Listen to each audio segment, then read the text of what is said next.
साथियों, आज जयपुर के अंदर हमारे ये साथी हैं लक्ष्मण सिंह राठौड़। इनको बड़ी दुविधा में जूझ रहे थे। साथी संजय माधव से संपर्क किया। एयू आवास से इनका लोन लिया हुआ था और सितंबर 2019 को 42.50 लाख रुपए का लोन था। दिसंबर 2019 से लेकर सितंबर 2023 तक 25 लाख रुपए इन्होंने जमा करवा दिए और उसके बाद में बीच में कोरोना का भी था, कुछ आर्थिक परिस्थितियां खराब थी। इन्होंने एनपीए कर दिया इनके खाते को सितंबर 2022 में और सितंबर 2022 में अकाउंट को एनपीए करने के बाद में भी बंदे ने 6.5 लाख रुपए बैंक को जमा करवाया। उसके बावजूद इन्होंने जनवरी 2025 में इनके घर को कुर्क कर दिया और अब कह रहे नीलाम करेंगे। तो बहुत विकट परिस्थितियों से ये गुजरे हैं। इनके दुख तकलीफ हमने सुनी। आज हमने इनका गृह प्रवेश यहाँ करवा दिया। साथी लक्ष्मण से मेरा इतना ही निवेदन है कि आपके साथ जो इन बैंक वालों ने, फाइनेंस वालों ने जो बदमाशियाँ की है, वैसी दूसरे लोगों से भी करते रहते हैं। तो आप जिस परिस्थिति से गुजरे हो, उस परिस्थिति से दूसरे लोग नहीं गुजरे, उस तरीके से शोषण के शिकार नहीं हो। तो आप लोगों को अगर मोटिवेशन के लिए कुछ कहना चाहो तो आप कुछ कह सकते हो। बाकी हम लोग आपके साथ हैं। बैंक में एक स्कीम होती है वन टाइम सेटलमेंट। अभी आपने 25 लाख प्लस 6.5 लाख रुपए, 31.5 लाख रुपए जमा करवा दिए, 25 मिला के। तो आपका 42 था, 25 जमा करा दिए, तो आपके मिला के 17 लाख रुपए बाकी रहे। और उन्होंने आपको कहा कि आप 72 लाख रुपए, कितने बताए, 75 लाख रुपए दोगे तब।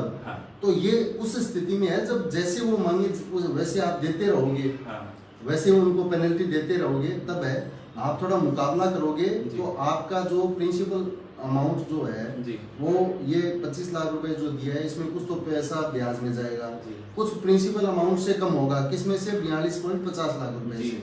उसके बाद में बैंकों का जो आरबीआई का नियम है वो ये है कि एनपीए के बाद में कोई भी ब्याज नहीं लगेगा। एनपीए खाता होता ही इसलिए है कि जिस आदमी को हमने लोन दिया था उसकी स्थिति वो नहीं रही कि वो पैसा वापस दे सके। तो इन सारी बातों को आप जब ऑन टेबल उनके साथ बैठोगे तो आपका अमाउंट 75 से एकदम से ये मान के चलो 30 और 35 के आसपास आ जाएगा। तो उसके बाद में फिर ये इसको अकाउंट को रेगुलर करते हैं या आप अपने तरीके से पैसों की व्यवस्था करके आप ये अकाउंट को आपको क्लोज करवाना पड़ेगा और उसके बाद में आप अपना काम धाम देखो। मैंने साथी की परिस्थितियां देखी है कि अपनी सिविल को बचाने के लिए 3 मंजिला इनका घर है, घर के गेट बेचे, पंखे, हम बैठे हैं यहाँ पे, हुक लगा हुआ है लेकिन पंखे नहीं है, पंखे, खिड़कियाँ, लैपटॉप, सीसीटीवी कैमरे, आपके काम धंधे की मशीनें, सब कुछ बेच के भी, मतलब एनपीए होने के बाद में मैंने पहली बार देखा है कि एनपीए होने के बाद में बंदे ने 6.5 लाख रुपए जमा करवाए। तो ये जो लूट है इसके खिलाफ आम उपभोक्ता को, जिन जिन लोगों ने लोन लिया है उनको भी जागरूक होना चाहिए। और इनके साथ अगर परिस्थिति विपरीत आ जाए, किस्त नहीं भरी जाए, तो इनके साथ बैठ करके पॉइंट टू पॉइंट बात करनी चाहिए कि इन परिस्थिति में मैं कितना मुझे मेरा राइट ऑफ हो सकता है, कितनी मेरी पेनल्टी में से छूट मिल सकती है, कितनी ब्याज में से छूट मिल सकती है। ये सारे प्रावधान आरबीआई से ऊपर कोई भी फाइनेंस कंपनी और कोई भी बैंक आरबीआई की गाइडलाइन से ऊपर नहीं है। मानते नहीं है बिल्कुल भी ये इस बात को। मैंने एनपीओ ने जो पैसा भरा, इन्होंने कोर्ट में बोला कि मैंने पैसा नहीं भरा है। कोर्ट को भी इन्होंने झूठे तथ्य रख करके ऑर्डर पास करवा दिया अपने हिसाब से। और जब मैं इनसे बोलता हूँ कि मुझे कोरोना टाइम पे रिस्ट्रक्चर करा जाए, जो मेरा अधिकार है, लॉकडाउन लगा हुआ था, मैं घर से बाहर नहीं निकल सकता, सारे काम धंधे बंद हो गए थे मेरे, पर इन्होंने मेरा रिस्ट्रक्चर नहीं करा। उसके बाद में मैंने इनसे कुछ समय की मोहलत मांगी कि मुझे 6 महीने 8 महीने मोहलत दी जाए, कोरोना में मेरा काफी नुकसान लगा है। तो इन्होंने मेरी बिल्कुल ही मोहलत नहीं दी और सब यही कहते हैं कि हमारे हाथ में कुछ भी नहीं है। वो किसी और का नंबर देता है, वो किसी और का नंबर देता है। चलो लक्ष्मण सिंह जी, अब हमारी तरफ से तो लक्ष्मण सिंह जी क्या है कि जो कानून बैंक इन फाइनेंस कंपनियों को प्रोटेक्ट करने के लिए बना है उसका नाम है सरफेसी कानून, 2002 में बन गया। उस कानून में बहुत सारी विसंगतियां हैं। आप जैसे लोग इनके अत्याचार, दमन, इनके शोषण से इतने पीड़ित हो जाते हो कि आप जो डीआरटीओ कोर्ट बना है उससे आगे जा नहीं पाते। जब कोई मामला सुप्रीम हाई कोर्ट में जाएगा, सुप्रीम कोर्ट में जाएगा, तो निश्चित रूप से उन कानूनों में संशोधन होगा।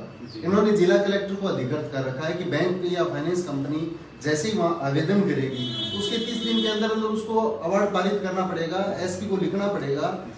एसपी संबंधित फाइनेंस कंपनियों कह देती है भाई पता कितने थानेदार चाहिए, कितने हेड कांस्टेबल, कितने कांस्टेबल चाहिए, उनकी फीस जमा करवाएंगे, वो लेके आएंगे, अगले का घर पूर्ण कर देंगे। उसमें सबसे जो वीक पॉइंट है उस कानून का वो ये है कि पीड़ित को सुनने का मौका भी दिया जाना चाहिए। उसमें पीड़ित कोर्ट में क्या बताएगा? पीड़ित कोर्ट में ये बताएगा कि मैं किस्त क्यों नहीं भर पाया, मैं लगातार भर पा रहा था, ऐसा क्या हुआ कि बीच में मैं मेरी 4, 5, 6 किस्तें ड्यू हो गई। तो कोर्ट उसको ये भी लॉकडाउन लग गया, ये तो शाश्वत है, पूरी दुनिया में लगा था, लेकिन ये बेईमान नहीं मानती, ये अलग चीज नहीं है, वो एक अलग चीज है। लेकिन उसके अलावा ये भी है कि आपकी पेनल्टी, आप किस्त के लेट हो गए, उन्होंने पेनल्टी ऐसी लगा दी कि आप अगली किस्त भर ही नहीं पाओगे। तो ये भी कोर्ट में बताने का अगर आपको नोटिस मिलेगा तो मौका मिलेगा। इस कानून में ये है। अभी हम पार्लियामेंट चल रही है, हमने हमारे सांसद कामेड अमराराम जी को भी लिखा है कि वो पार्लियामेंट में इस क्वेश्चन को रखे और इसमें संशोधन की आवश्यकता है। तो ये भविष्य में संशोधन होंगे। हमारी अखिल भारतीय किसान सभा और पार्टी जो है इसके ऊपर काम कर रही है।